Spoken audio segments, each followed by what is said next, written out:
a few different things that I wanted to just talk about. There's a lot more than three. I'll whiz through as many as I can get through. Stop me if you want to ask any more questions about any of them. They're a bit more grounded in what you could possibly do tomorrow, as a salesperson, which is what I am. So there's just a few of them. I'll whiz through as many as we can get through in the allotted time.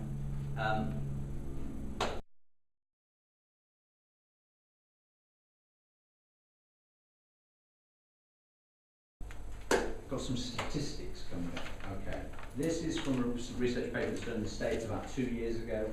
I think it was done by one of the universities in the States, where they looked at in the lead management process. Was that they asked a group of people what the key challenges were, and what they were looking at was the interface between marketing and sales. The choices were lead generation, qualifying leads, nurturing the leads in the early stages, managing the handoff from marketing to sales, or closing the loop with sales, which is making sure that the trackability and the traceability of how sales are moving the business through. And what they found, or what the responses came back, was that 48% of people said, my problem is generating leads. Because the vast majority of organisations that were asked, there's a broad range between large and small organisations, came back to, our biggest problem is leads. Okay. However, there are some issues with that statement when you actually look at it. If you plot the number of follow-up calls that are made when a lead is captured, 1, 2, 3, 4 or 5 plus, and then you plot the percentage of companies making the number of calls, most companies, 48%, make 1 follow-up call from a lead. Okay, 24% make 2 follow-up calls, 12% make 3 follow-up calls, 6% make 4 follow-up calls, and about 10% make 5 plus follow-up calls. However, you then research what's the percentage of calls needed in order to close a deal. You find this, that if you make 1 call, you'll close about 2% of your deals. If you make 2 calls, about 3, 3 calls about 4, 4 calls about 5, 5 plus about 81% of the deals that are closed after making 5 plus calls of some description back into the business, following up on a lead. So this really speaks to the fact that although 48% of the businesses said that generating leads was their biggest problem, 80% of the leads that are generated are wasted. Okay, and there is some reasons for that, because you've got happy-go-lucky marketing guys that want to generate leads,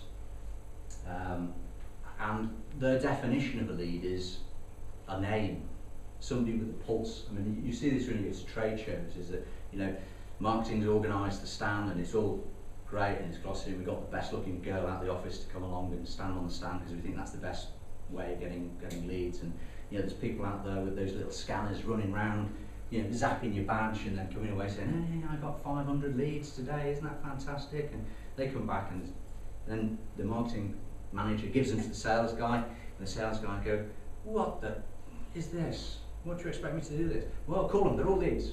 We met all at the trade show, they're all fantastic leads. You'll do loads of business. On you go, we're going off to redesign a brochure right now and plan the next trade show. And the sales guys are like, right, okay, so I'll start with the A's. He dials them out, leave voicemail, not interested. It does about an hour, gets nowhere. Then the sales manager calls him into the office and said, I want to talk to you about your targets. You're running a bit light on closes this quarter. How are you doing? Well, I've got this big list that marketing's just given me and I need to close them.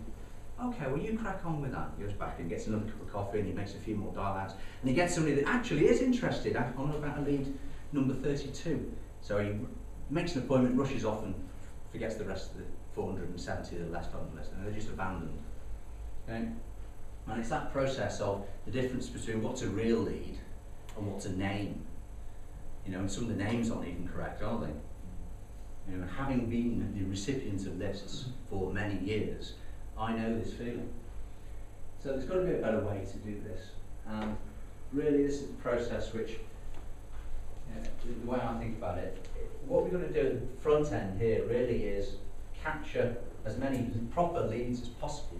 So I would rather have 5 click-throughs on my Google AdWords advert, but they're very specifically people who are very specifically interested in what I'm doing. Okay? I'm not going to fool myself and open up my Google AdWords to get 30 click-throughs or 30 clicks. Yeah, I'm thinking that I'm doing well, or 500 or whatever, I'm thinking I'm doing well. No, I'm not doing well, I'm just spending money on not very well focused and targeted. Then I want to put those people into a lead capture process and manage them through the process. I want to nurture them. So if I've got somebody here that seems interested, you know, if you're interested, you're going to download one of my special reports.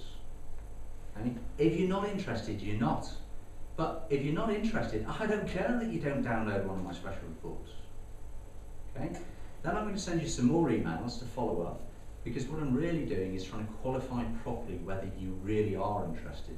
Because I figure that almost anybody, I can probably sell almost anybody on a web form to download one of my special reports. But unless they read it, it was of no value to me. And unless they're interested enough to come back and take another action, they're not a prospect, they're a suspect. So it's only when they take that sort of second or maybe even third step that we turn it from a lead into a suspect. And only at that point would sales sort of get involved and try and close the business. So there must be something that we can put at the front end that vastly increases the number we get, but also automatically manages the process that goes through. Once I've converted it into a sale, I've got to deliver well, I've got to upsell the customer, and I've got to turn them into referrals. I'm going to use newsletters, I'm going to use social media, I'm going to use whatever it takes in order to keep in contact with those individuals. It might be 5, it might be 5 million, I don't know. It's just going to be the number that's right for my business. In order to get the referrals, because boy does that make it a lot easier if you're getting referrals coming out the other end. Okay. Now, there is a bit of software that I use, I'm not the author of it, called Infusionsoft. So, as a tip for you, well, I'll send you all a link now that I've got all your email addresses. I'll send you a link to Infusionsoft, okay? Click on it, okay? Download one of their reports, see what happens, okay? What will happen is you'll get a number of follow-up emails, okay? They're about business, they're about marketing, they're about sales, they're about using Infusionsoft, because clearly they're going to try and sell you the system, okay? They will not call you, you will get no telephone calls. They'll try and encourage you to take a demo, okay? If you take a demo of the system, which anybody that's interested in buying a software system has got to take a demo at some time. So once you take a demo, you will then get a telephone call from one of the sales reps. Okay? You don't have to buy it, it's up to you. But follow the process. Look at the process and say, that's the world's fastest growing and largest marketing automation system on the planet, specifically designed and written for small, medium businesses. What they do might well be a good example. So just take what they do, follow the example, convert it into what you can do in your business. Okay? And whether you're an employee or whether you're a business owner, doesn't matter. If we're in sales, you need leads, you need to qualify them, you need to convert them. So again, tip, take those, just follow that example. Okay.